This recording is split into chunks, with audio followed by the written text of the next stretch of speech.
Hello everyone and welcome to our QCE English Units 3 and 4 lecture for today. My name is Jess and I will be taking us through all of our slides today. So before I tell you a little bit more about me, I'll introduce ATAR notes for any of those of you who don't know about us. So we've been running since about 2007 now, and we've been helping students since then with all of our free resources. And the lectures are just one part of that. So we have a bunch of other things that are available to students to help you through high school. So these are some examples here.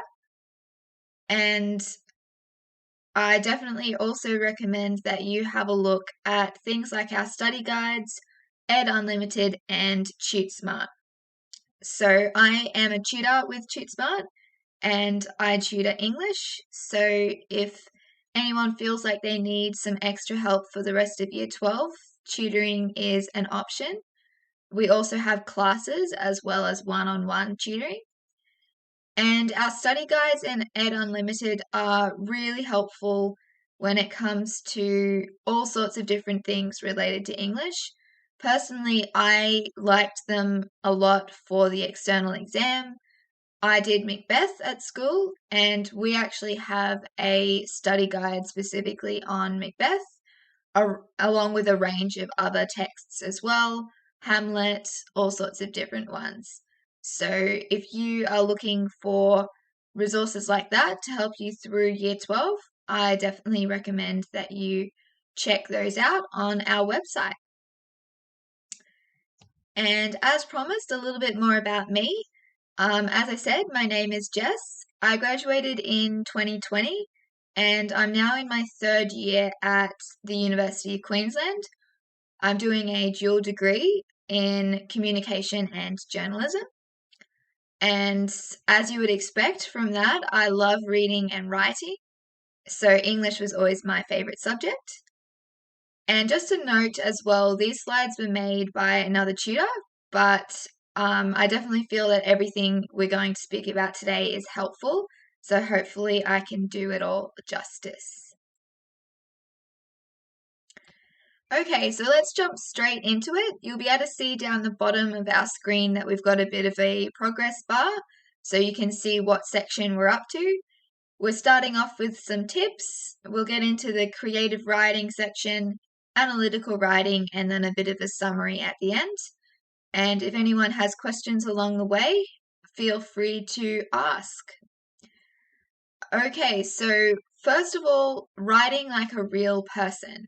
Some of these tips that we have might sound a little bit straightforward, but it's amazing how often people can get them wrong. And writing like a real person is something that you should really keep in mind with all types of genres. So it's easy to slip into that habit of using really complex winding sentences, using a thesaurus to find all the different words that you can possibly think of to make you sound really clever. But sometimes that doesn't actually really work. It has the opposite effect of just making us sound a little bit odd, and making it a bit unclear with what we actually mean. So we've got an example here of a don't and a do. So in reading this, we can really see this is a bit of a essay kind of example. We can really see how it's different and how it's much clearer when you just get to the point. So in writing his 1945 novella, Animal Farm, George Orwell audaciously constructed an allegorical fable which shrewdly celebrates the Soviet Union's ascension to power. So we've got lots of complicated words there. Some of them we might not even know how to say properly.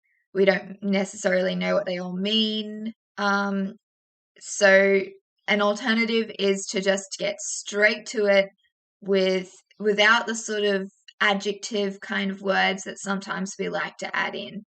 So George Orwell's 1945 novella Animal Farm is an effective fable which allegorically reflects on the rise of the Soviet Union. So you can see that not only is that clearer, but it's also shorter. So a problem that I always had at school was your word limits. I'm sure lots of you find that's a problem too. So writing in a way that's just clear, to the point, those sorts of things, it's going to make your point clearer, it's going to help you with your word count, and it's going to set you up for beyond school as well, where writing with clarity is something that's just far more valuable than using lots of different big words.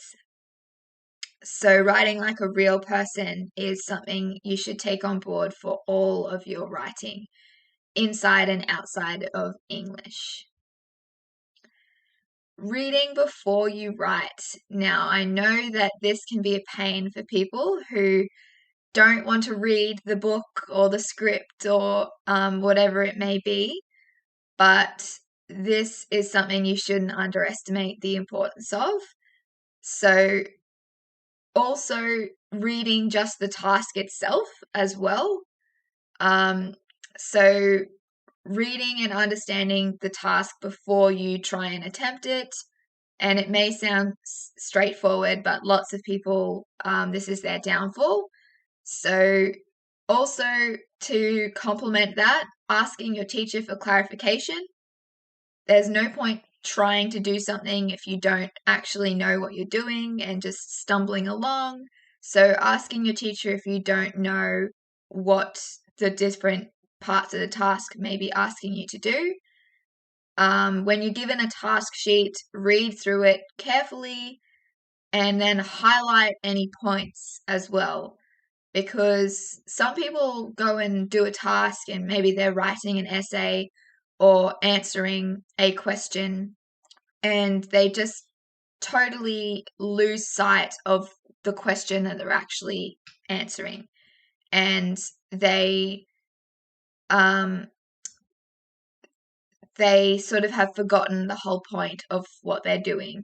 So highlighting those key areas makes sure that you know what the task is, what the marker is looking for, and exactly what you need to be writing about to meet those requirements.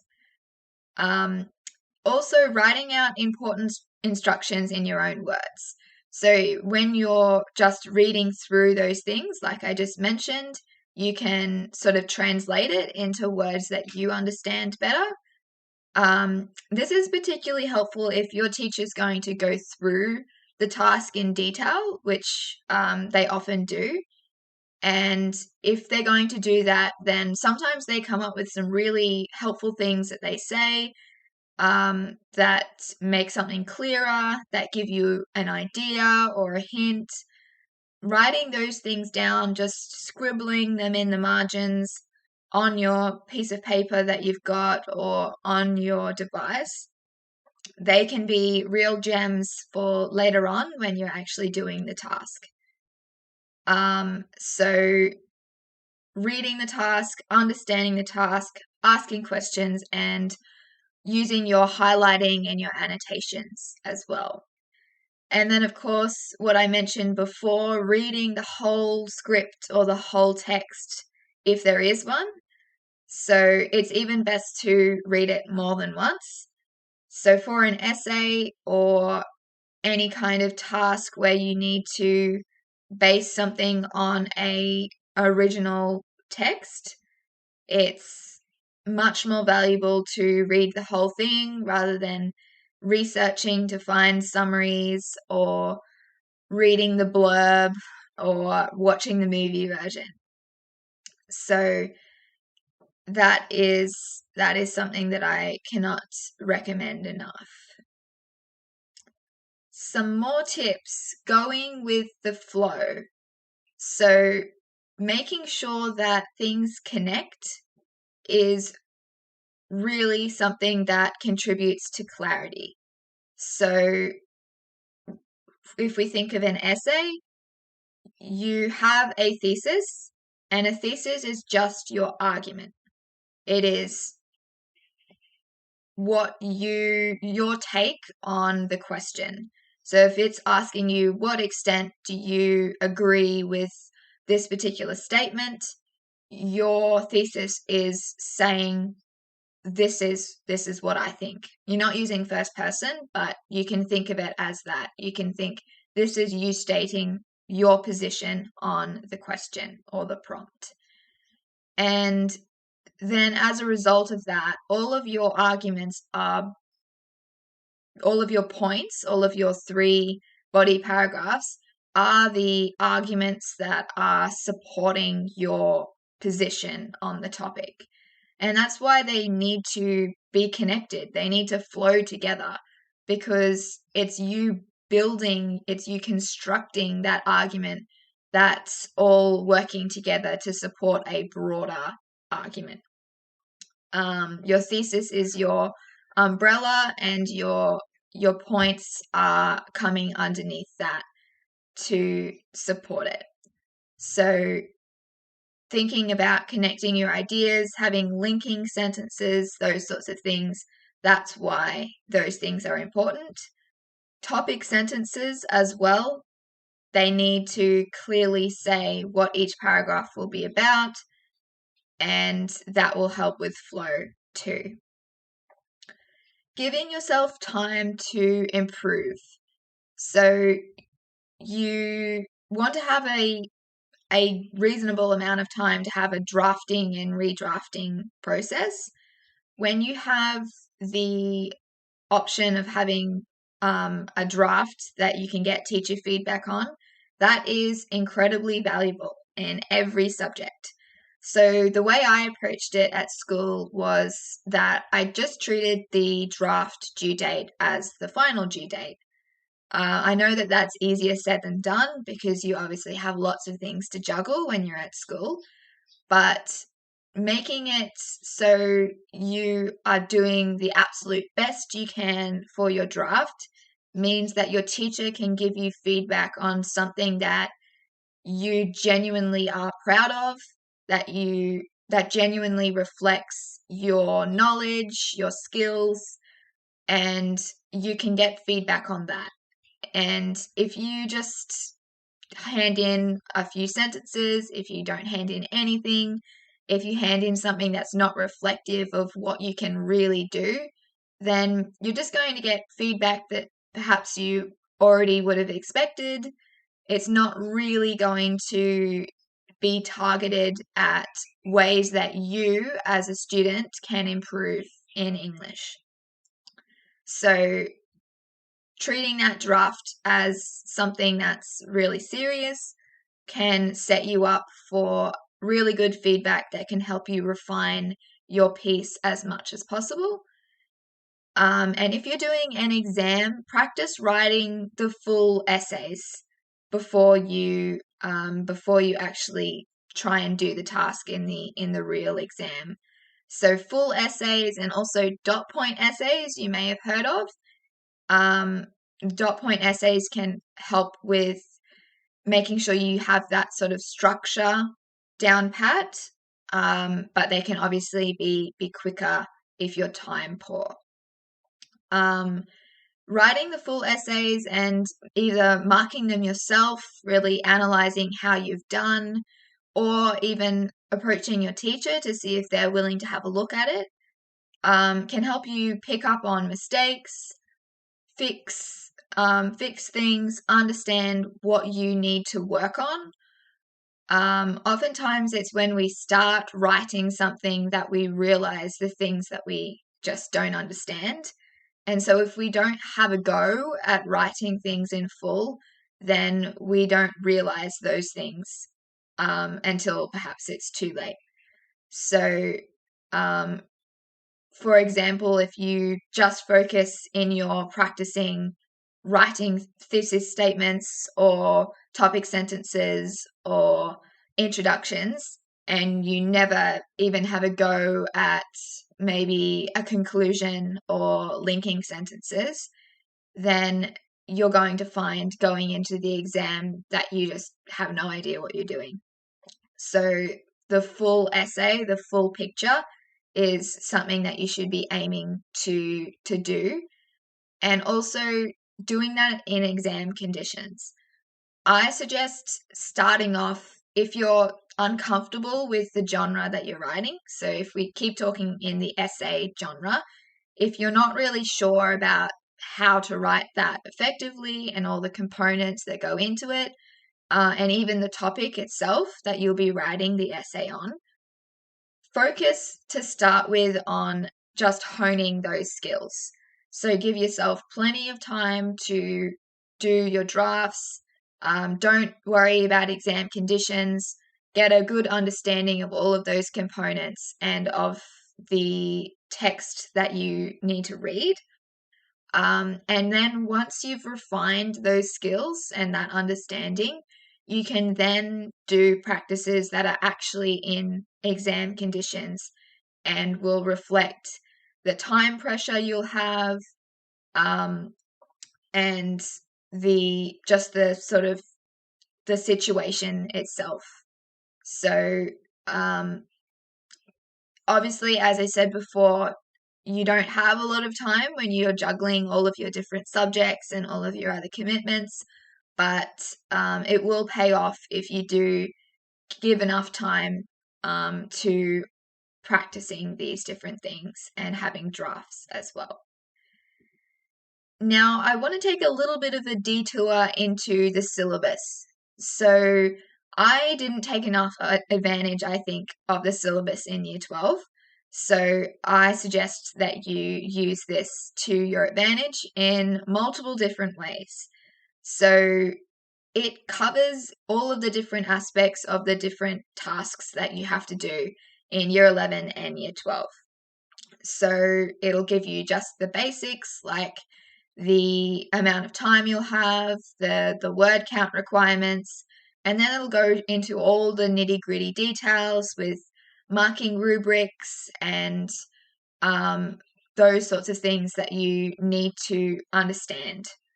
The thing about marking rubrics is often they use different language that we don't really understand, and we'll often find ourselves asking, what does that actually mean?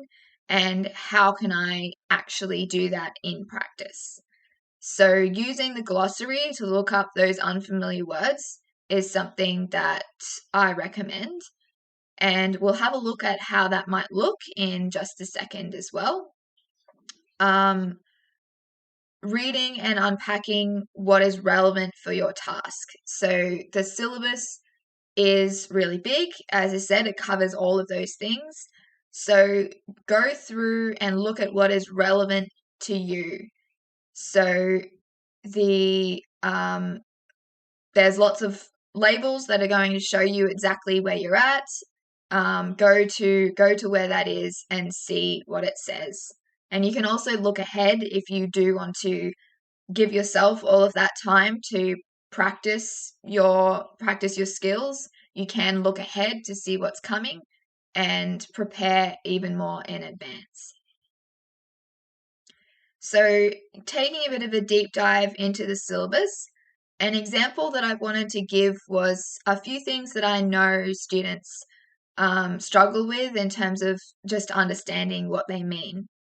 So one of those major ones is cultural assumptions.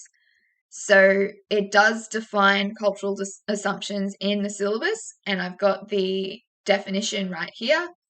So ideas, beliefs, or attitudes about things like gender, religion, ethnicity, youth, age, disability, etc. So those things that are taken for granted as being part of the fabric of the social practices of a particular culture. So you're thinking, so in Year 12 and in English in general, you'll be asked to sometimes create cultural assumptions. So perhaps you're writing a short story and you need to create your own cultural assumptions in the sort of culture that you're building in the story. And sometimes you need to just analyze existing cultural assumptions that might be in a text of some sort that you're analyzing. So if it's the latter and you're analyzing, then the first thing you should be asking yourself is, what culture is this? So if it's the Elizabethan era in England in one of the Shakespeare texts, then you're thinking, what is the culture? What do they believe back then? All of those different things related to that list we have there: gender, religion, ethnicity, those sorts of things. So, how they treated women, what sort of religion they were, all of those different things you can consider.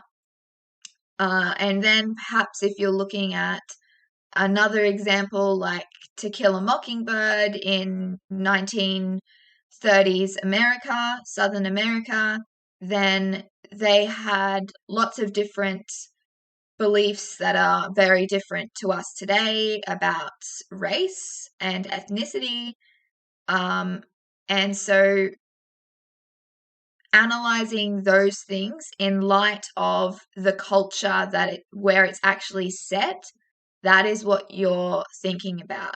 So it sounds a bit scary when they say cultural assumptions, and we sort of just think, oh, what on earth is that?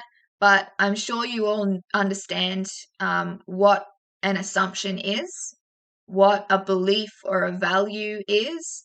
And so it's just all of those things in relation to that list we have of gender, religion, etc., in the setting of that particular culture. So that's when you're analyzing, and when you're creating, you have free reign to create your own. So you may be given some instructions in terms of the sort of genre or the sort of setting that you have to conform to, but you are giving your characters and your story all of these aspects. So, for example, youth, maybe it's something about how certain people are treated when they're young. Maybe it's sort of an age discrimination type thing that you're looking at in your story. Maybe someone is struggling with gender and that kind of thing as they're sort of discovering those sorts of things. So just thinking about how you can use all of those things to construct your story. And then values as well. We have cultural attitudes, values, beliefs, those sorts of things are all part of your syllabus with all of your different criteria. So again, moral principles or standards that are shared in a cultural group, and it all depends on that idea of the cultural group. If you're analyzing, you need to think, what is the culture? And if you're creating, you need to think, what culture do I want to create? And then a couple of other examples. You've got stylistic devices and cohesive devices. They also provide the helpful definitions there. So whenever you see in your rubric these words and you wonder what is a cohesive device, then you can read this and you can understand that even just if you're writing a short story and you have an ellipsis, which is a ... that is a cohesive device. A connective, you can have things like however and because and things like that, things that connect ideas. So it's not just a whole bunch of really tiny sentences with no sort of connecting points between them. And we all know what synonyms are with our thesaurus.com. That was a good friend of mine in school. So those are cohesive devices. So those definitions in the syllabus are something that I recommend you go through, and they can really make the marking rubric a lot more meaningful for you. And that can then, of course, help you tailor what you're doing in your task to meet those requirements a lot more effectively. Talking to yourself. So what do we mean by that? So we've got two different parts to this. One of them is just reflection. So just repeating the same method over and over again that may not work particularly well is not going to help you get a different or better outcome next time. So reflect on your experiences, your results, your feedback from grade 11 and before that as well, and throughout what you've completed so far of year 12, and then pinpoint what you need to work on. Not only that, but also your strengths as well. So you can keep repeating those strengths and maintain that, and you can work on the things that perhaps you find a little bit more tricky. So within that, make sure you really understand the feedback. I know that when it gets to the end of a term, you get your result back. It can be like, it's done, it's over, I'll never have to write a persuasive speech again. The thing about that kind of attitude is it might mean that you don't fully understand feedback that you've received, and that means that you may not be able to really use that to your advantage to ensure that you do well in future in those areas. As I've mentioned already, there are things that carry over between each different genre of writing in English in terms of the rubric that you're marked against. So just because you may have now finished your persuasive speech doesn't mean that the feedback that you received for that task isn't going to be helpful, because you would have had, as I said, cultural assumptions, attitudes, values, beliefs, cohesive devices, all of those things. They're common throughout all of your assessment pieces in English. So if your teacher told you that you didn't do those things so effectively, then you really need to know that. So next time when you're writing your short story or you're writing your essay, you can actually improve on that, and you can understand what you did wrong and how to address that.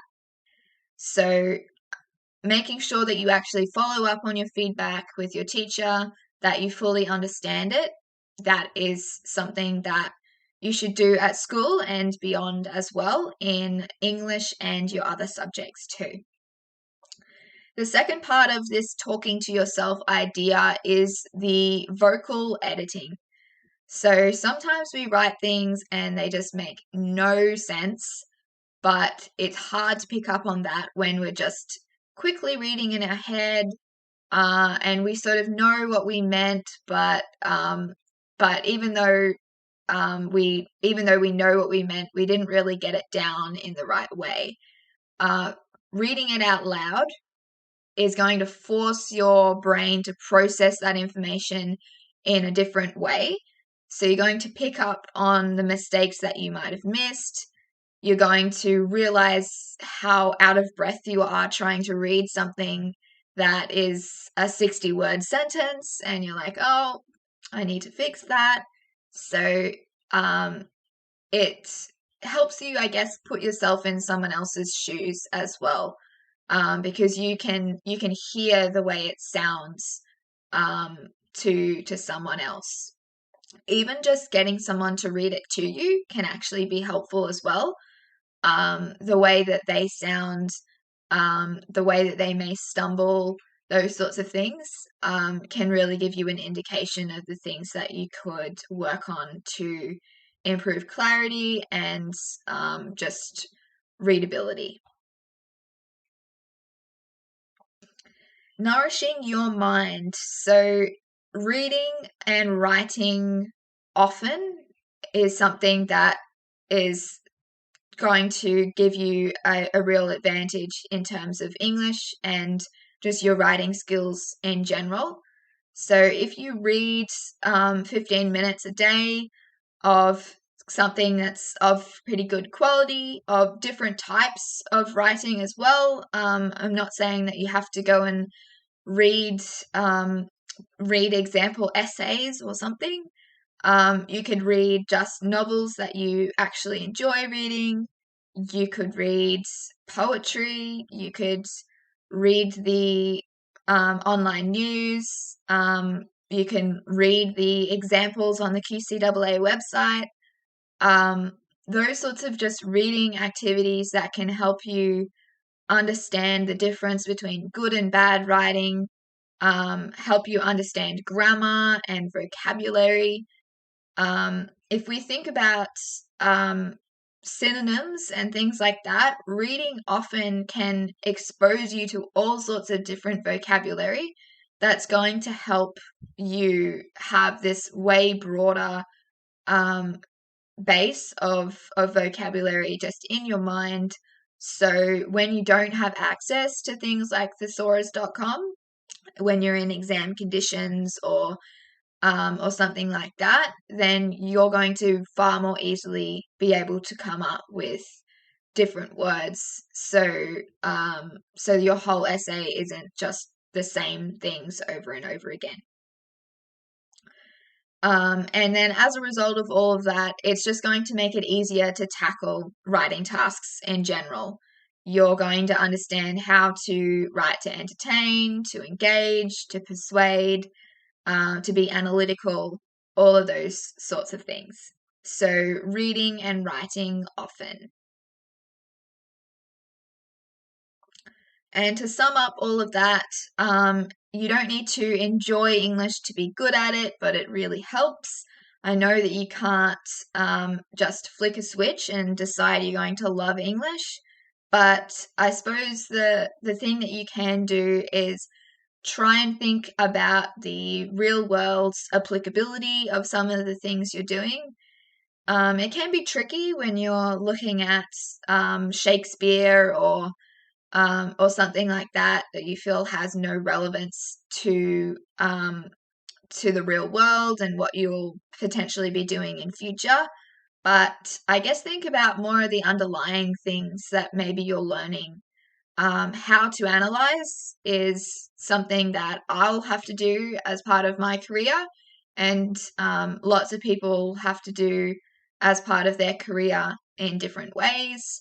So, thinking about how the skills that you're learning can actually be helpful is a way to perhaps appreciate it a little bit more and be a little bit more motivated to try your best. Using all of the resources around you, I've spoken about teachers and the syllabus. The QCEE, of course, as well as the syllabus, they also have the example responses on their websites and example sort of task sheets as well. So check those out if you haven't done so already. They can give you a hint about what's to come or help you understand a task that you've already been given that you might be struggling with. And teachers are there to help you, so make sure you understand the feedback that they give you. Make sure you seek feedback, and make sure you ask questions whenever you aren't sure about something. There's no point doing something wrong just because you were uncomfortable asking in the first place. Okay, so that's our first section done in terms of tips and advice. So we're now on to creative writing. So depending on where you're at in terms of your particular school with your assessment pieces, you may have started this, you may have already finished it, or it may be coming up in this next term. So we're going to have a look at this now. Creative writing's purpose. So it's traditionally to entertain, but it can also be used to create and communicate deeper messages to wider audiences. So not everyone likes reading the news and tertiary level things. So creative writing can be a really effective way of getting things across in a format that can be more digestible for people. So it can take lots of different forms. There's no particular blueprint or structure for this type of writing, which is a little bit different to our essays and our persuasive speeches. But it does revolve a lot around the genre.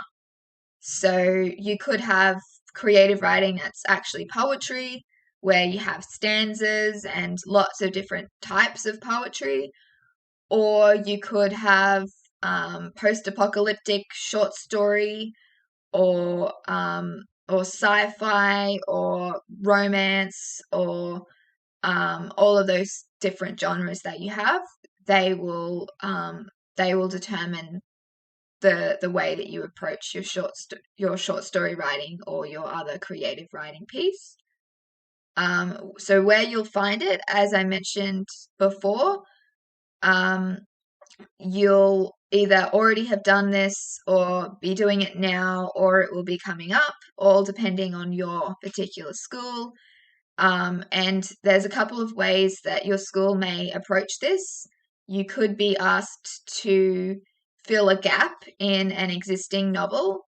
So you would read that novel or that story of some sort, and you would have to pick out a spot that you can explore that the story itself hasn't already explored. Or you may be writing from another character's perspective, or you may just be writing a short story from scratch yourself. Okay, so coming up with ideas. When you have to either come up with your own idea from scratch for a story, or you have to fill in a gap and you need to come up with a sort of angle for that. Keep in mind that there's really nothing totally new out there. So you'll be taking inspiration from other stories, other media around you, things that you know, things that you like. And in fact, doing that is encouraged. It's going to bring a richness to what you're doing. But you need to find a way to make it your own as well. So you're not just copying existing things that are out there, and it's not your own thinking at all. You want to find new ways of telling stories. And to do that, you can really let your real life experiences inspire you as well. So our tutor who created this particular slide has said here that one of their favorite stories is about a fight that the author had when she was 13 with her best friend. So things like that are just really simple, really everyday, that can inspire your stories as well.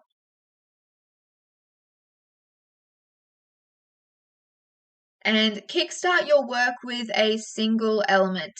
So you just need one little thing sometimes to get you really started. So the different elements that we have here, the plot, the characters, the setting, you can just pick one of those. You may have this really strong vision of a particular place where you want your story to be set, and then based on that place, that setting, all of your characters and your ideas can come together to form around that one original idea. With this setting, this makes sense. With this with this type of character, this would make sense in terms of the other elements. So have a look at that list and think about one that you might find easiest to start with, and then go from there.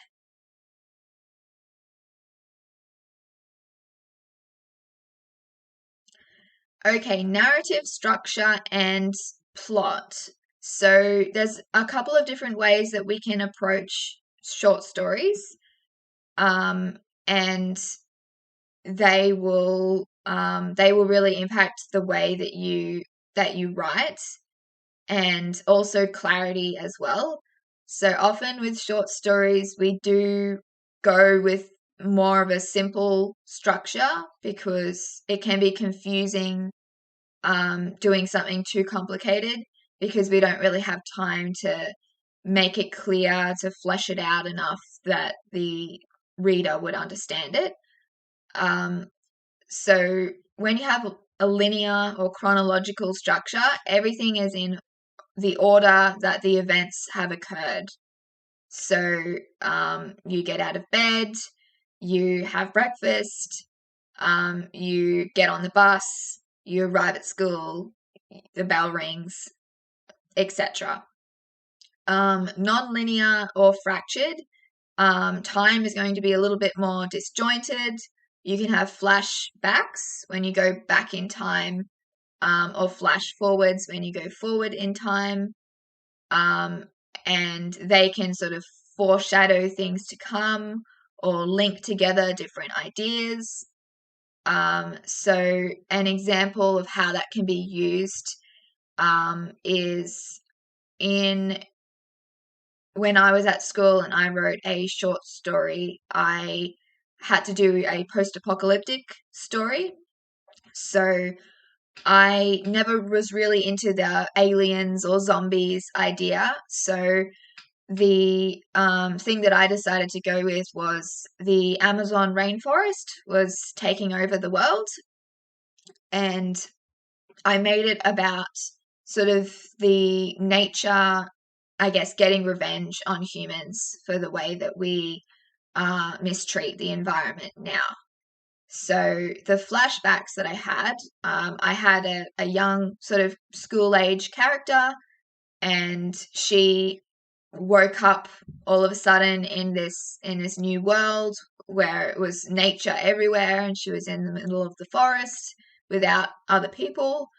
And I have two flashbacks in that story where you go back in time to her in her school classroom when she was learning about deforestation in the Amazon rainforest, and learning about those sorts of things, that that mistreatment of the environment. So it sort of linked together that message I was going for. I was going for that message about how we've mistreated the environment, and that has resulted in potentially the environment fighting back at us. So that's an example of how you can flash back in a story to create meaning and communicate the sort of messages. That those flashbacks made it clear that my overarching idea was that revenge kind of approach, with nature taking over because of mistreatment. So that's how you can use that. But you just have to be careful when you're doing it, because, like I said, it needs to still be clear. Circular is when you have the story ending where it began. It comes full circle. Parallel, multiple storylines occurring at the same time. Now, that is something that would be really tricky to actually do in practice. Usually you have about 1,000 words for short stories at school. So be cautious if you're going to attempt that. And framing a story within a story is another one. So those are different considerations. I think the first two Linear versus non-linear is the main thing that you need to consider when you're writing a story, and whether it's feasible for you to do non-linear or whether it's best to just make it linear for simplicity's sake.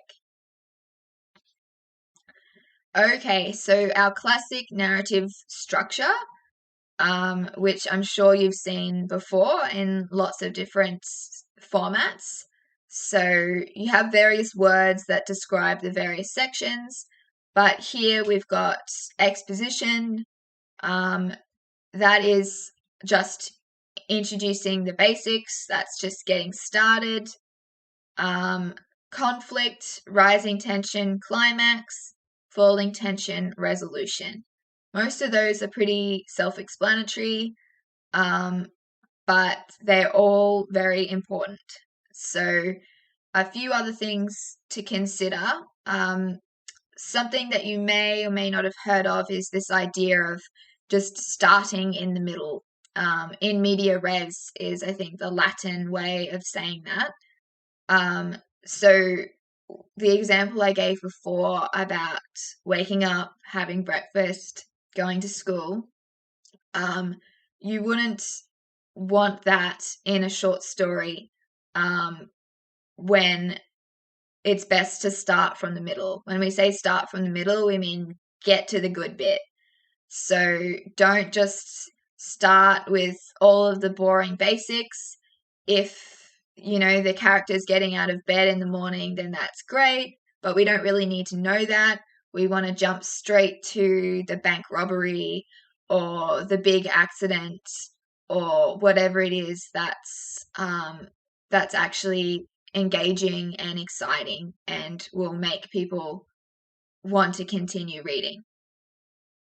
So thinking about where you'll actually start the story to make sure it's interesting enough, and not only to make it engaging, but also to make sure you have room to do the whole thing. So if you're starting with something that's not really relevant so much, that's not a good idea, because you don't have time to do anything in a short story that's not absolutely needed. Because, as I said, word count requirements, it's just not possible.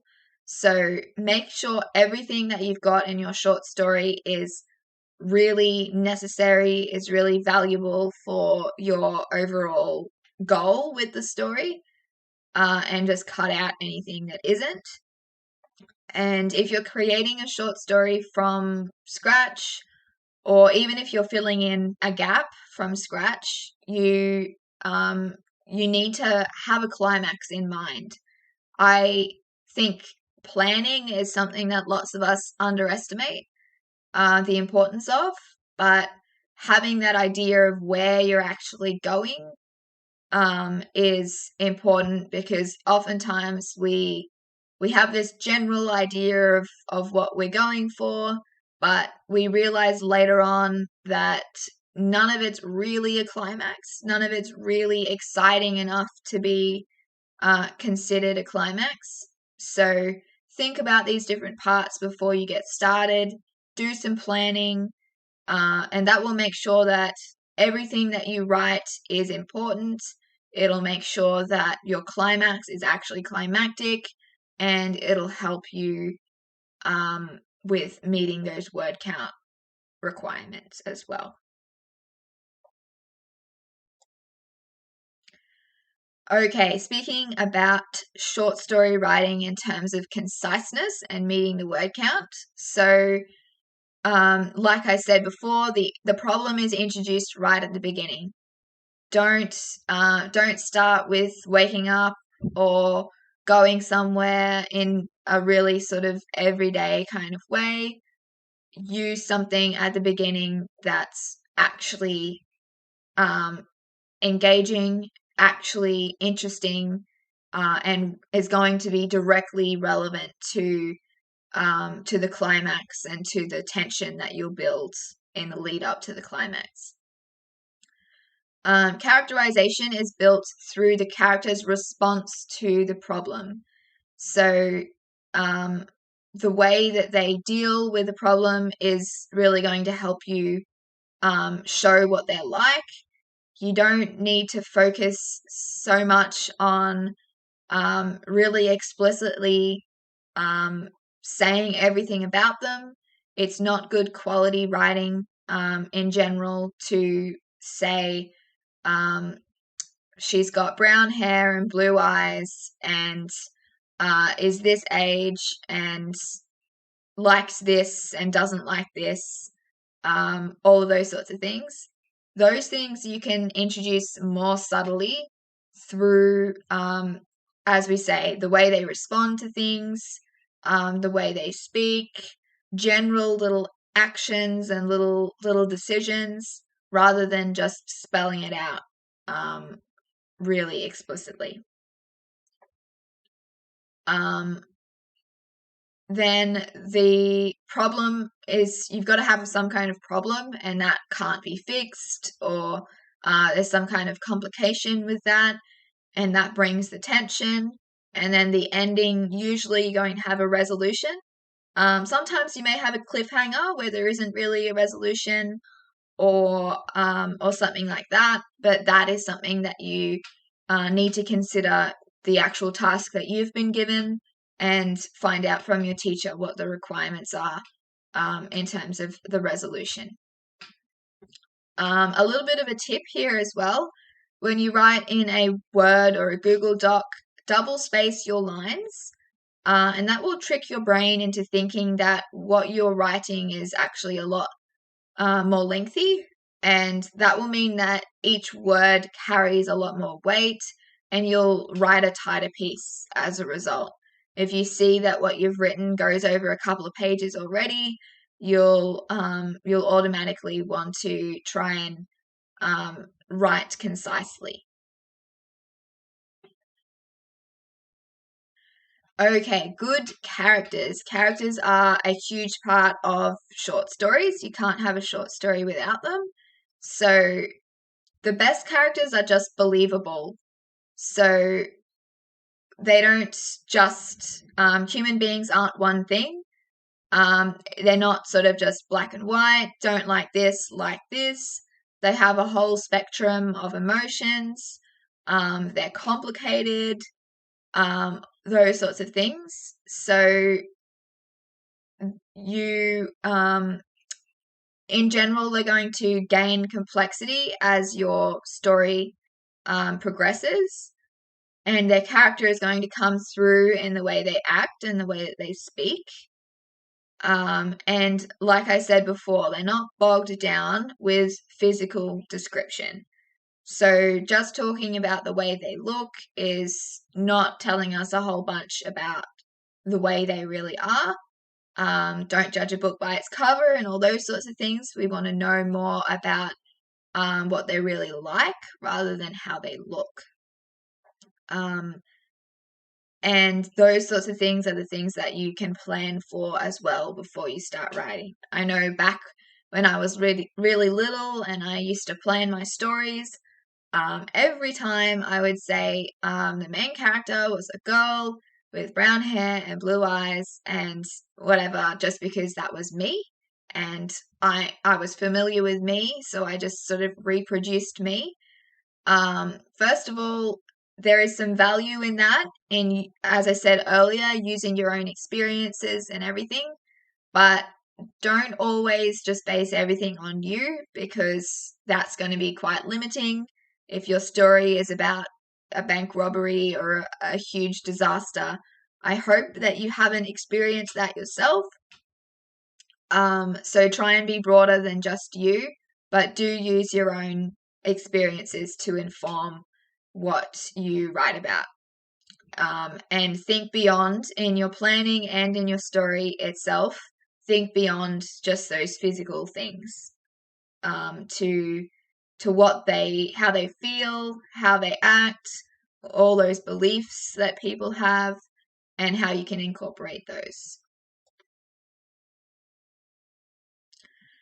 Okay, so some important questions to consider. What do you want What does my main character want the most in the world? Because that determines their personality. It could be a Vegemite sandwich, or it could be world peace. There's a huge spectrum of different things that it could be. And so obviously whatever it is going to really show their personality, their motivations, um, their their aspirations, all of those sorts of things. Why do they want that? That's going to determine their history. Because if we want things for a reason because of our personal experiences. So maybe they loved Vegemite growing up. Maybe they saw an Instagram post once. Maybe they've had some terrible or some amazing experience in the past that has led them to want to take a certain path. Thinking about what it is and why. And then, of course, how they actually plan on getting it. Because not only do you have to consider how they plan on getting it, but also you have to think about how you're going to prevent them from getting it, at least to begin with. Because when we think of a climax, when we think of complications and tensions, you shouldn't just make it really easy where it's all just a fairy tale, nothing goes wrong. They want this particular thing and they just get it without having to fight for it. So, so thinking about how to make that more complex to bring that tension, and as a result, that engagement from the reader. So it could be putting your crazy younger sibling in the way, or it could be the entire world is against you. Again, that huge spectrum of what you can go for. Either end of that sort of scale works. You just have to choose something that's right for your story. So a bit of an example from Hamlet, with those three questions answered. So what does he want? He wants revenge for his father's death and to bring order to his kingdom. His history, why does he want it? His love for his father and his sense of duty and his religion as well. And then the conflict. So how does Shakespeare, the author, prevent him from getting it? The most crippling case of procrastination. So we all know about procrastination, and that was the case in Hamlet as well. So that you can see how it all sort of comes together in practice with that Hamlet example. Now, thinking more about character profiles. So the origins, likes and dislikes, all those different elements. So physical and cultural background can determine what a person is like and how they were shaped. So those origins are a really important consideration in your planning. Likes and dislikes, just basic things that you can bring in to build their character, and to make sure that everything makes sense together. You need to have a really clear idea of what they like and don't like. It's what they crave and what they value, and what sort of motivates them to do certain things as well. You do need some physical traits. I know that I've said that shouldn't be your priority, but you do want to be able to allow the reader to picture your characters, to have that sort of closer connection with the characters by being given that description that allows them to feel like they actually may know the person and can picture them in their own mind. And there's a whole scale of from basic to specific that you can do for that. It can be hair and eye color, and it can be specific little features that they may have with maybe a birthmark that has a real big significance, or scars, or those sorts of things that tell us some kind of story about their past. Situation: what unique or different circumstances does your story present, and how does your character respond to them? Again, that's showing us their personality, how they approach things, what they believe in, and what they're willing to do to make things happen. Something that I also find students can find tricky is naming characters. So I wanted to highlight that here. If you're struggling to name characters, then I suggest using these sorts of aspects that we've spoken about to come up with something based on that. So if your story is about some kind of robbery involving a knife, then maybe a character's last name could be Sharp. Or if you want to be ironic, maybe it could be Blunt as their last name. So just thinking about different things that you've got in your story and choosing a name that's sort of a play on that can be kind of a creative, clever way of reinforcing maybe the messages that you've got, or just coming up with something that sort of makes sense and is a little bit more memorable as well. So that is my suggestion there. And then the other consideration is just thinking about the culture as well. We've spoken about setting and culture and what makes sense for where your story is at. If you're looking at writing a story that's based a long time ago, you need to think about what logically would I call my character with that in mind. There's lots of modern names out there now that would not be used back then, and you need to consider that. And then you can apply that to a futuristic kind of story or a contemporary story as well. Okay, how to adapt from a base text.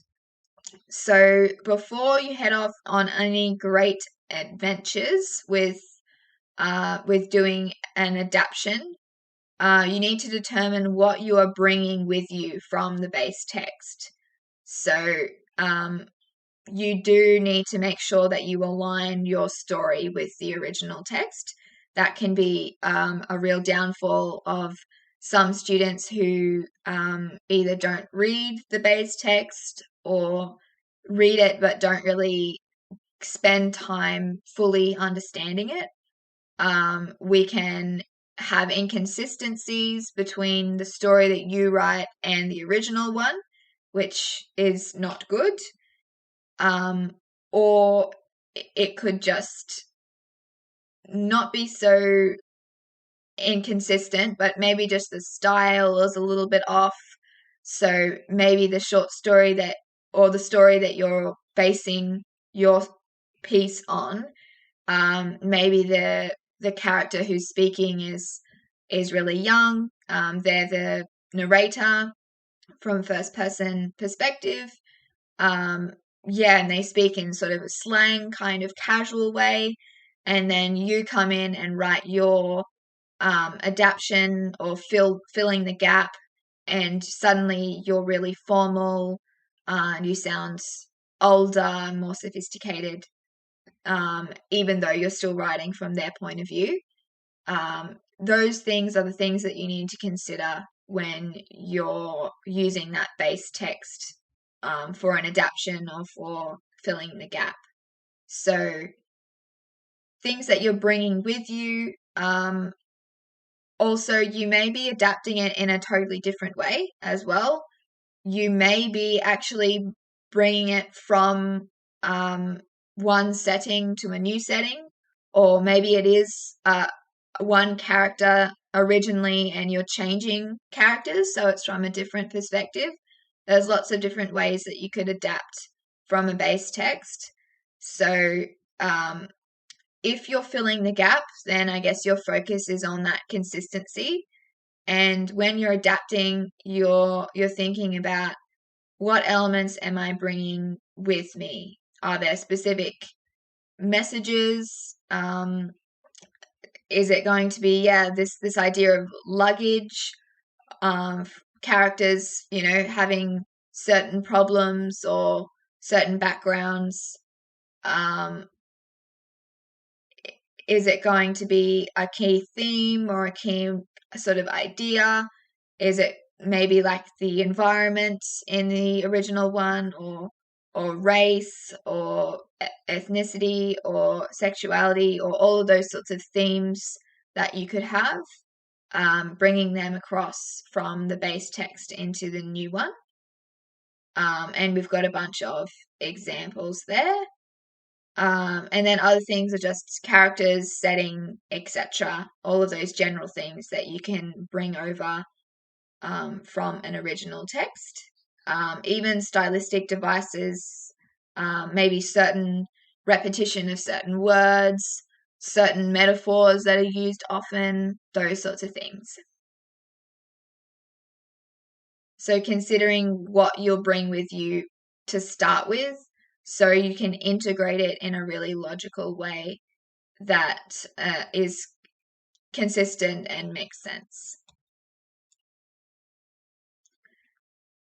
Okay, so a few examples. So time travel. You need to consider how the culture of that time would affect the way audiences read your key concept.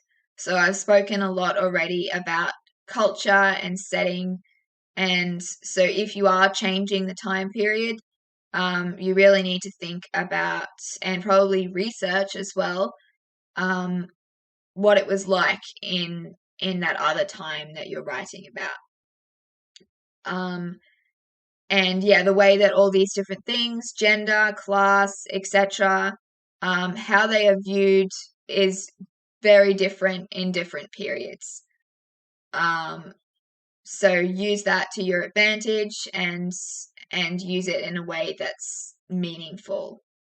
Consider how you would look at race, which I've already mentioned in To Kill a Mockingbird, which, so in To Kill a Mockingbird, they have lots of sort of racist, what we would consider racist beliefs about people of color back in Southern America in the 1930s. And so if we look at that now through things like our Black Lives Matter movement, all of the movements out there like that, anti-discrimination things, we know that we've got a far different perspective on that today. So you need to keep those things in mind when you're time traveling in terms of adaptions. Teleporting, so it's a similar effect when you explore what a key concept would look like in a different geographical location. So colonial Australia looked very different to England during the same time period, and offered a lot of different opportunities. So not only the time, but also the place. And then, of course, perspective. So what perspective we're hearing the story from. So first person, second person, third person. Usually first person and third person are the common ones in short story writing. And you could switch the story from first person to third, or maybe just a whole new character gets the chance to tell the story instead of the protagonist. Maybe instead of having the narrator, a third person narrator, you finally get inside the main character's mind and hear things from their perspective instead. So those are a bunch of different options in terms of adapting from a base text. Okay, so there is a strong chance that your creative piece will be a short story. You may have other things, like I said before, like poetry and stuff like that, but short stories are definitely the common ones you'll find. So some tips on those. When you write in short story form, you don't have a lot of room for characterization, like we've already spoken about. You want your stories to be tight in terms of being concise. So your character's voice should be really distinct from the very first moment that the audience meets them. And actions and speech are the best way of doing that rather than description of their appearance or their background. An example here of introducing sort of character relations and that characterization idea without being too lengthy. So a don't part is Sophie knew that Luke loved Vegemite all his life because he was such a messy eater and he always had a little bit in the corner of his mouth. She noticed this because she had known him all this time. So that's a really sort of lengthy way of saying basically they've known each other a while and she knows that he is a messy eater.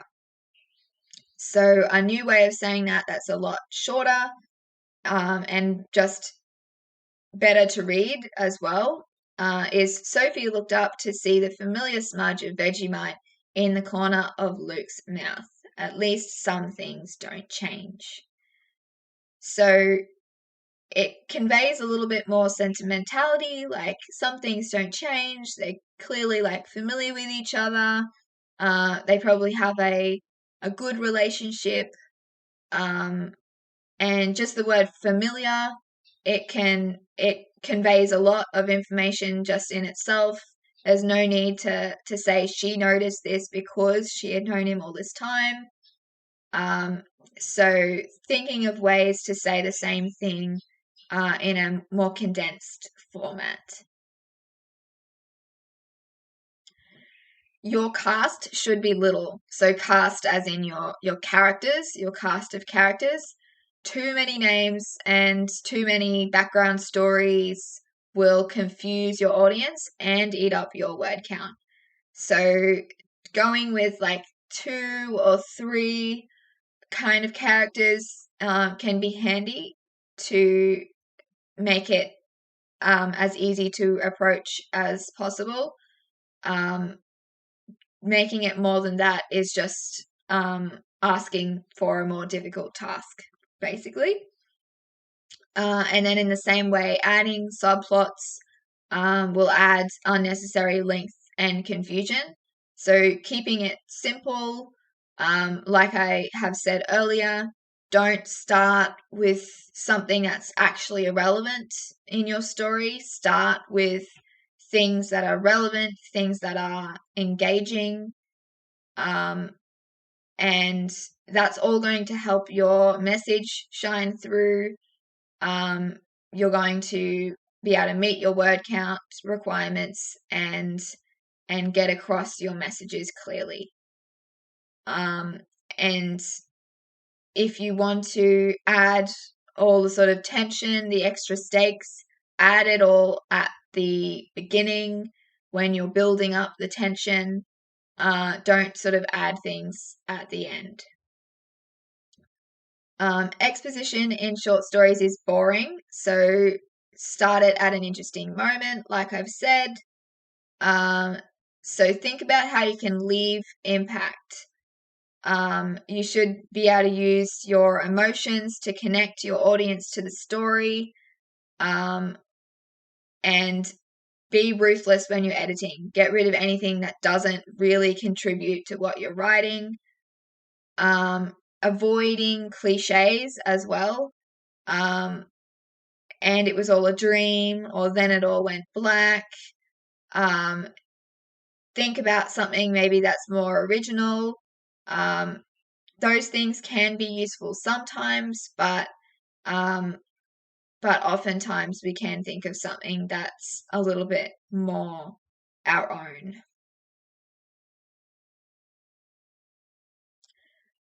Okay, we are now on to analytical writing. So The purpose of analytical writing is to use evidence to derive meaning. So you'll be taking quotes and examples from a text and analyzing them to find out how audiences are positioned to think and feel and react.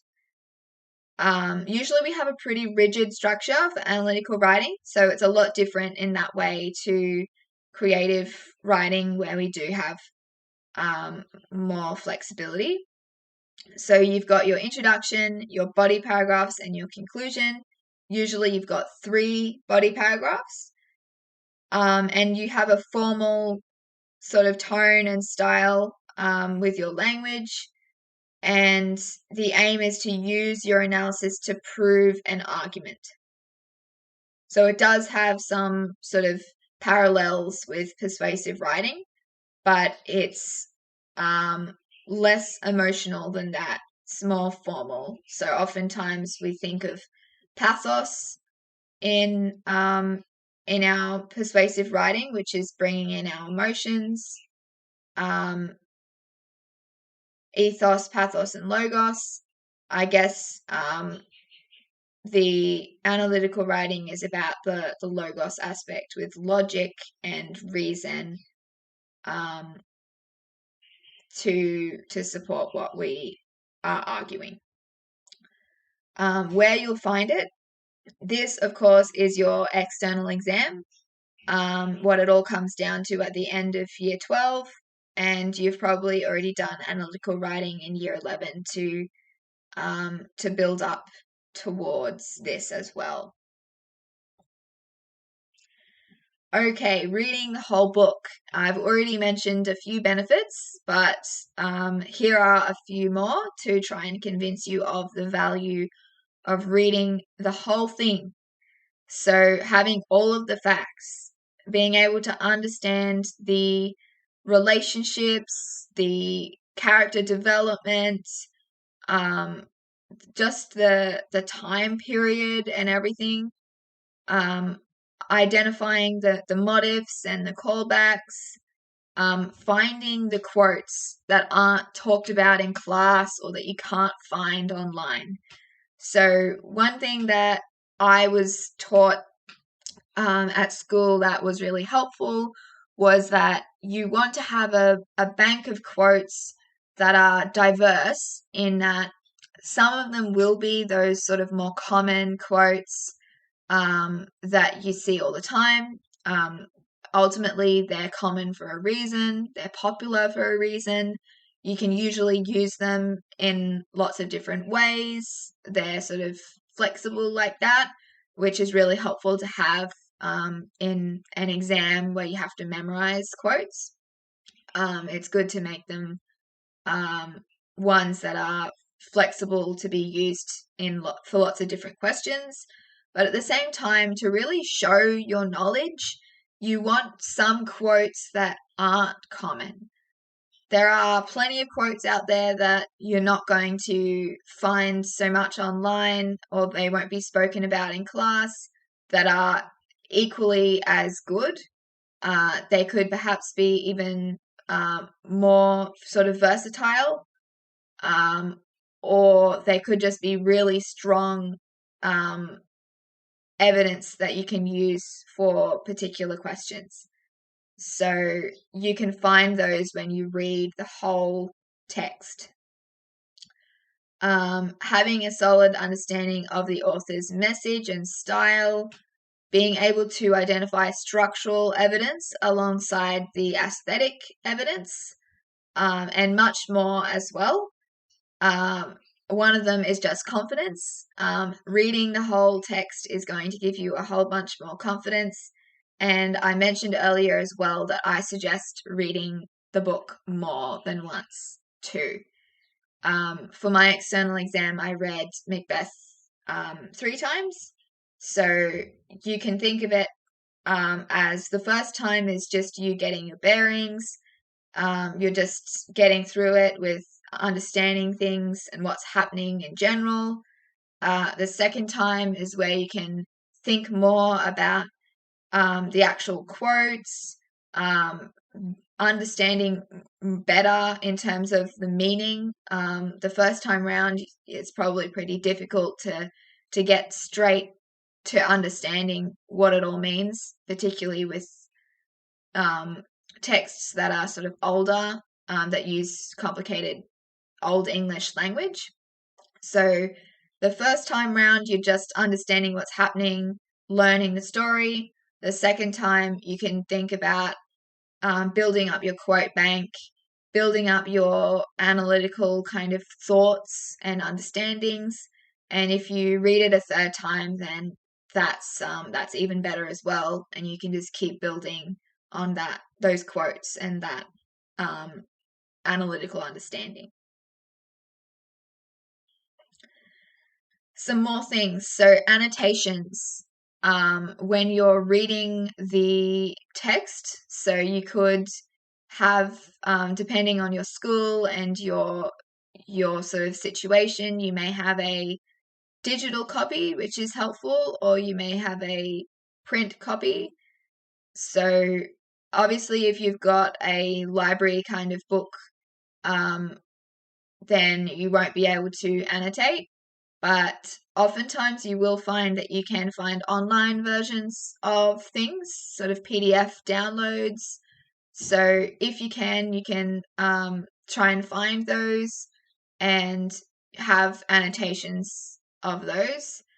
If you do have any kind of paper copy that allows you to write annotations and highlight things, then I definitely recommend you do that.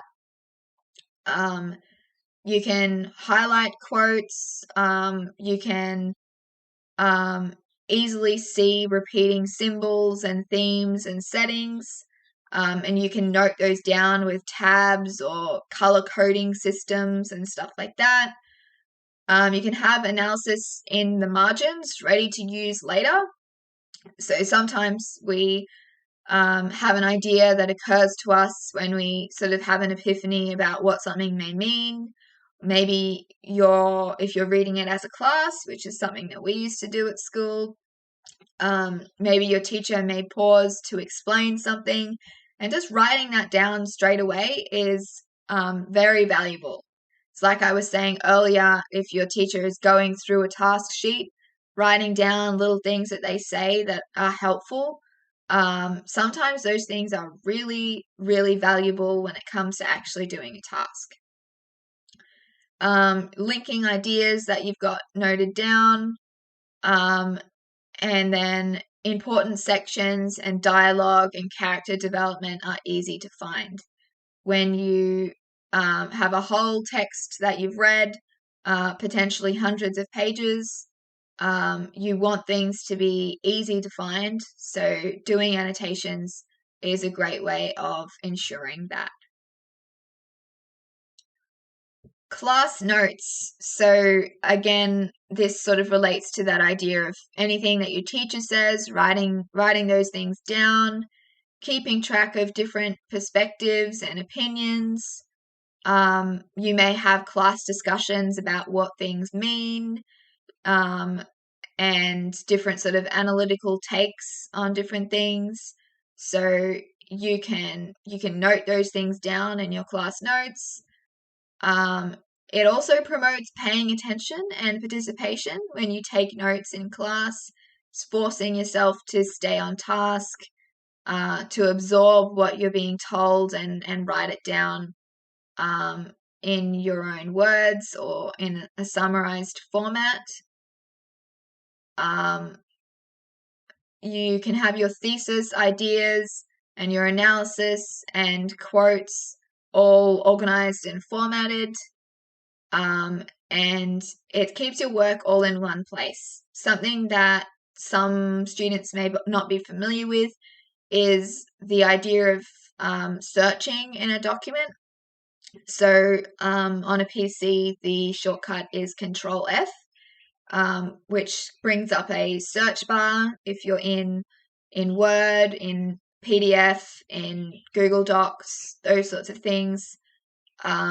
Just on a website, any of those things, Control F is going to bring up a search bar, and you can search for keywords.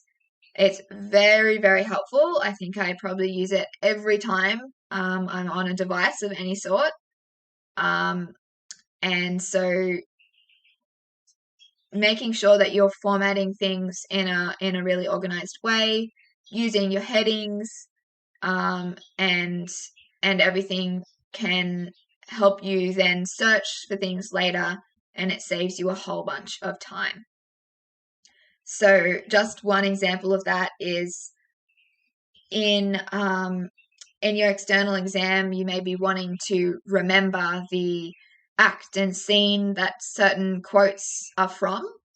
And so just when you find a quote, also writing down where it was from as well is something that I recommend.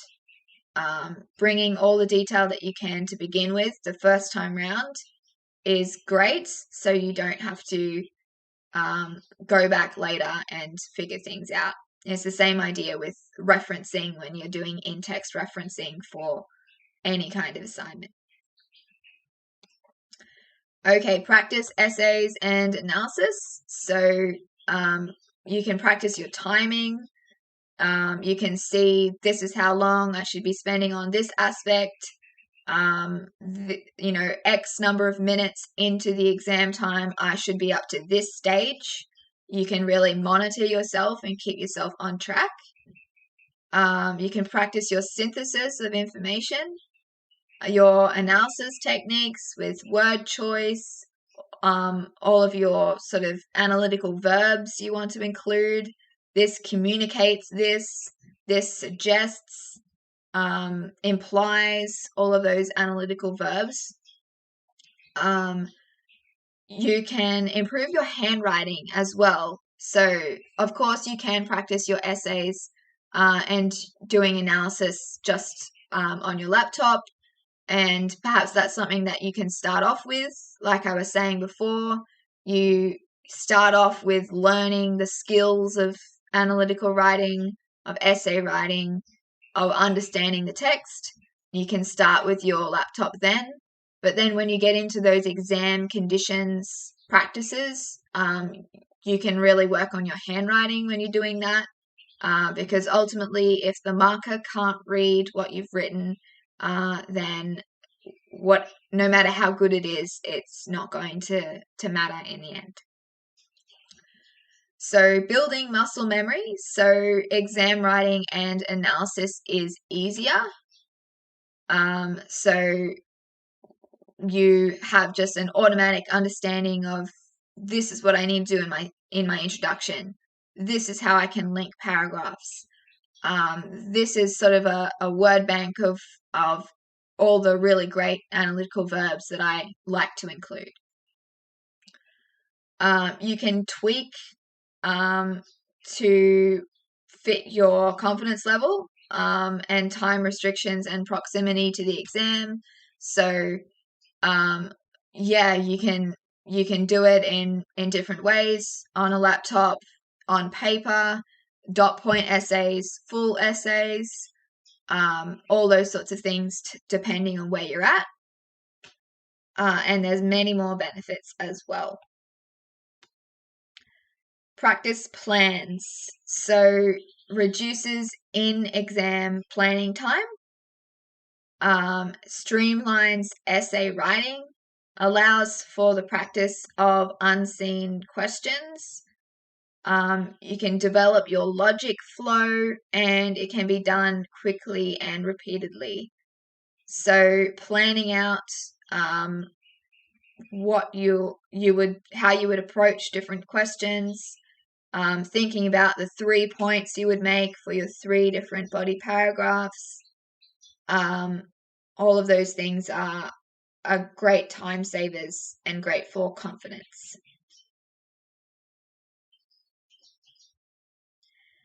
Quote books or quote sort of documents or banks. This is something that I really used for year 12 because, like I said before, you need to remember quotes. That's a really tricky thing that you need to do for your external exam, memorizing quotes. So, and choosing the quotes to remember, of course, is tricky too. So, getting a document together with a whole bank of really good quotes, some, like I said, that are more common, and some that are a little bit more unique to really show the depth of your understanding.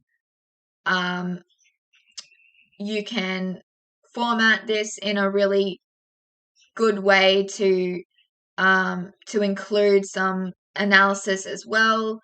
You can say a list of quotes down in one column in a table, and then across the top you could have all the different themes that appear, and in each box, if the theme is relevant for that quote, you can write a little note in there saying some sort of analytical point about why that quote is relevant to that theme. You can use these quote banks for your practice essays and your practice analysis, and you can keep on building on it as well. It keeps all of your evidence in one place. Having one searchable document is helpful. And you can use all of the class notes and all the practices that you've done to create this document as well. And yeah, that's the other thing, including the themes and the characters and the setting linked to the quote. So I would suggest don't just put the quote into your quote bank with nothing else. Like I said before, you could have that idea of themes listed and showing which quote relates to which theme.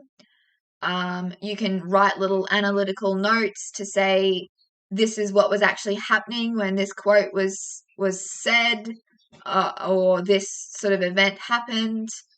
Who actually said the quote and who they might be speaking to, or whatever the case may be.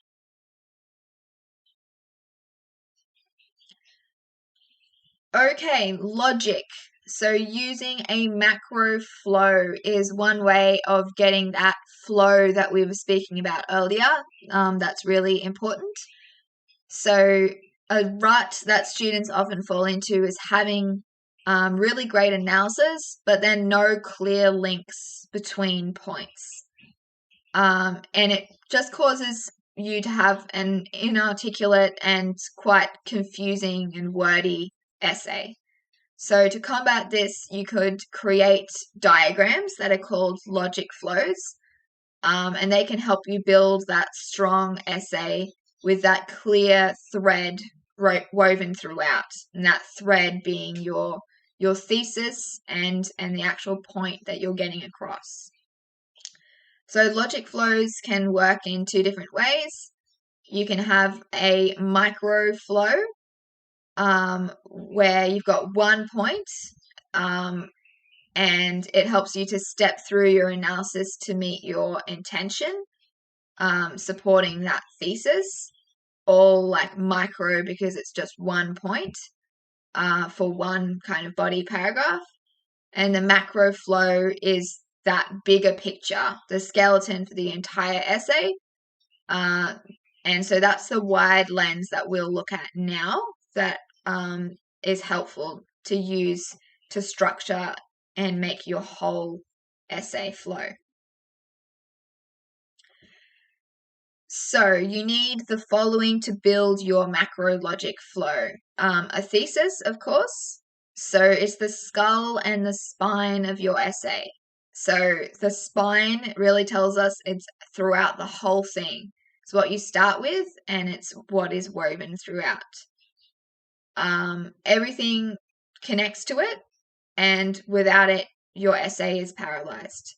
So keep thinking when you're writing, everything that you write, every analytical point, every quote you choose in your body paragraphs, it's actually got to answer and be related to the thesis.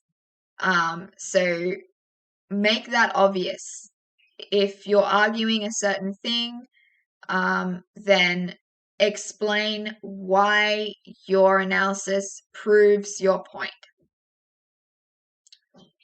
And then the points themselves, so they correspond to your paragraphs and they connect all of the evidence together. So in your introduction, you should have your signposting, which just means you're introducing what your 3 points will be for your 3 paragraphs, and you would have your thesis. And then the points themselves, usually the order that you introduce the points in your introduction is then the order that you use for your body paragraphs.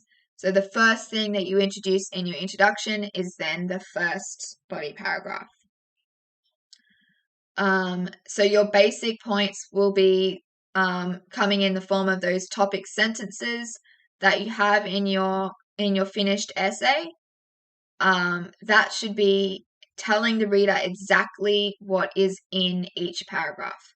So don't make the mistake of not having a topic sentence, or making your topic sentence not the first sentence. So some students fall into this idea of giving a bunch of sort of random context at the start of a paragraph, whereas you like talking about the time period or the author or something, but you're thinking about the paragraph and what it's about, and that's the topic sentence, the basis of the topic sentence.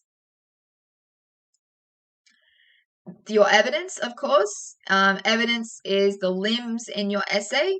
So without it, your essay won't get very far because you don't have anything to actually support what you're arguing. So evidence can come in the form of key quotes, or key stylistic devices in the text. It could be dialogue or description or characterization. Anything can be used, but it has to just work to prove your argument. So relevance is key. The basic analysis and audience positioning, if audience positioning is relevant. So when you have a quote, it's great that you've got a quote. It's great that you've remembered a quote and you have that knowledge. But it's one thing to just remember quotes, and it's a whole other thing to really understand them. So you need to show that you can analyze the quotes to actually explain why they support the points that you're making. You can't just expect the reader to read it and go, yep, I understand, that's why this quote supports the thesis. You need to make that clear yourself. So you're peeling back the layers to examine what the author really means by different things. And then if you need to talk about audience positioning, then it's how does that position the audience to feel? What position do they take up? Do they agree with it? Do they disagree? That kind of thing. Then your closing statements at the end, defeats. So the essay isn't complete without those. Logic has the most strength when it's continued right through to the very end. So your conclusion should still have a really clear link to your thesis. It should be really obvious that you've argued your thesis when you reach your conclusion, because it should all be that circular idea. You should all start off with one idea, go around in that circle of looking at detail and evidence, and then your conclusion brings it all back together. Here is a bit of an example of how you can use a macro flow with this diagram here. So the best way to do it is to draw it physically. So if you've got some paper, you can do a quick sketch with notes and arrows. And it should look a bit like a flow chart with lots of connecting branches. So you would start with your thesis, underlying the most important words in it as well. And then you should try and repeat those words to make your argument really clear. Below your thesis, have topic sentences. They can just be rough topic sentences, but they need to be reflective of what the paragraphs are about. How does the point connect to your argument, and how will the evidence play into it? And branching off that, you've got your actual evidence itself, and usually you have 2 to 3 pieces of evidence. I usually went with 3, but it does depend on your specific situation.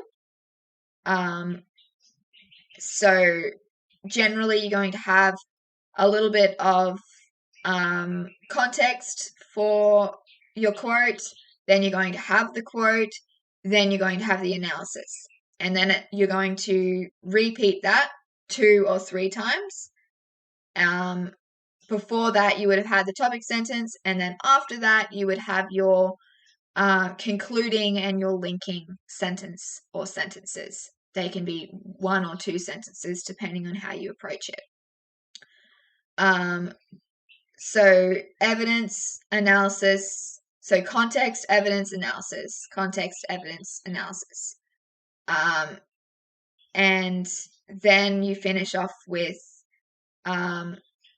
making sure that your paragraphs link. So usually, you'll have that concluding and linking idea. So not only saying this is the general idea of what I just spoke about, but also broadening it to say, and this is what I'm about to speak about next. This is how it relates to this other thing as well.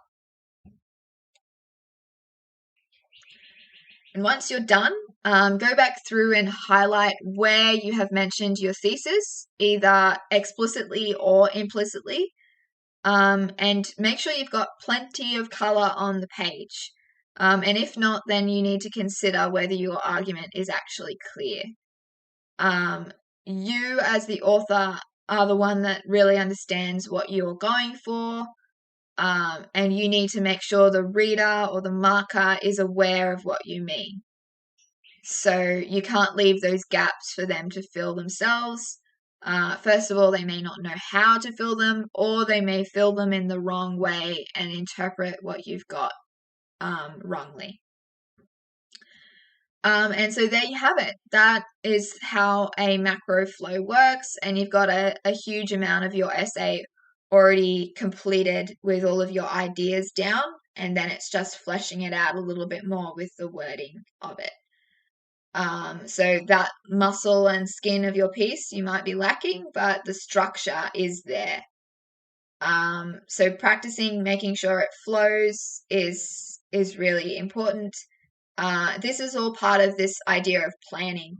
So regardless of whether you use this or you have a different method of planning that you prefer, just use some kind of planning. That is what I would recommend.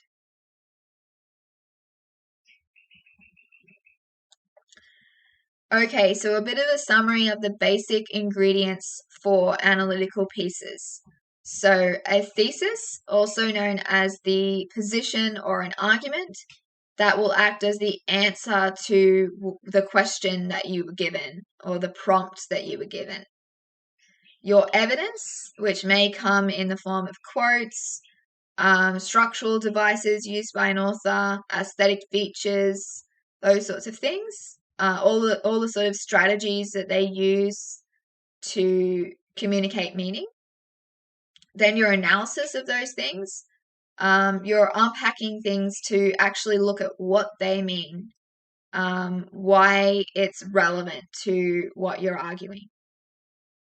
And then sometimes audience positioning is important as well, depending on the piece that you're writing. So how does each of the other elements position the audience to think, feel, or react? So this is a bit of a of a formula you can use. What is your evidence? So what is your analysis of what it means? So how does it position audiences? And so now is linking back to the thesis.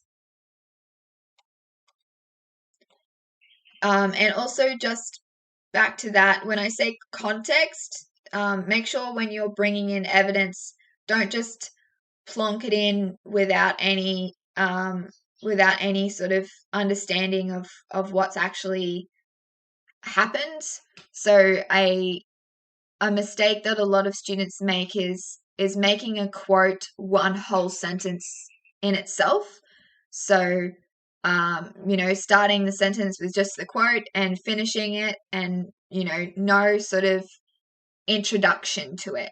So this person said this, and then opening the quote is what you should be going for. Otherwise, think about if someone was reading it to themselves, someone was reading it out loud and someone else was listening. If you just have a quote by itself as a sentence, people aren't seeing the quotation marks to know that it's a quote. So they're not going to really have that clarity when they're hearing it.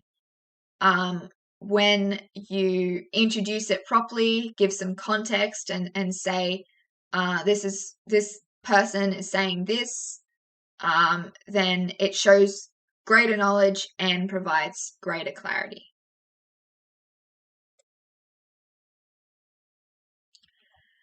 Okay, so how to make your essay flow. Refer back to your thesis constantly. Use the same words or synonyms of those words. Link your paragraphs using topic sentences. They should be clear markers of what your paragraph is about and how your argument is being built. And check that your ideas make sense in the order you have them in. So it's all very well saying that you need to link your paragraphs together, but in order to do that well, you've got to have chosen an effective order for your points to begin with. So sometimes that can be chronological. If in a text, certain things are happening. So an example may be you're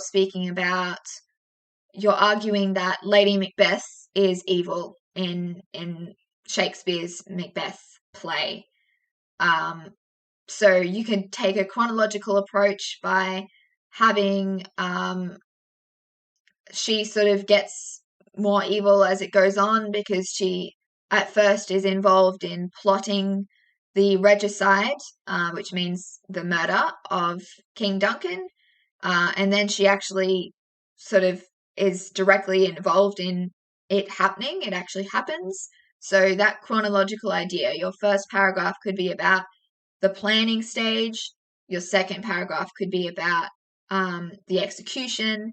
Your third paragraph could be acknowledging that she actually becomes really, really guilty and remorseful at the end.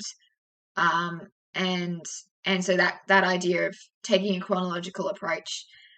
It's not always chronological. Sometimes there's better ways of doing it, but that's just an example of thinking about how it all makes sense to work together.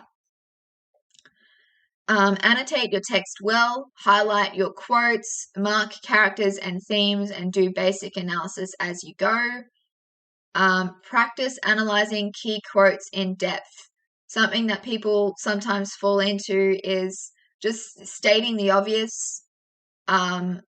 Like just a quote says something and your analysis of it is basically saying the same thing in your own words. You need to really dig deep when you're analyzing to show a deeper understanding, and to be beyond just surface level. Plan your essay before you write it, of course. I can't emphasize that enough. So here is a bit of an example that you can read through in greater detail.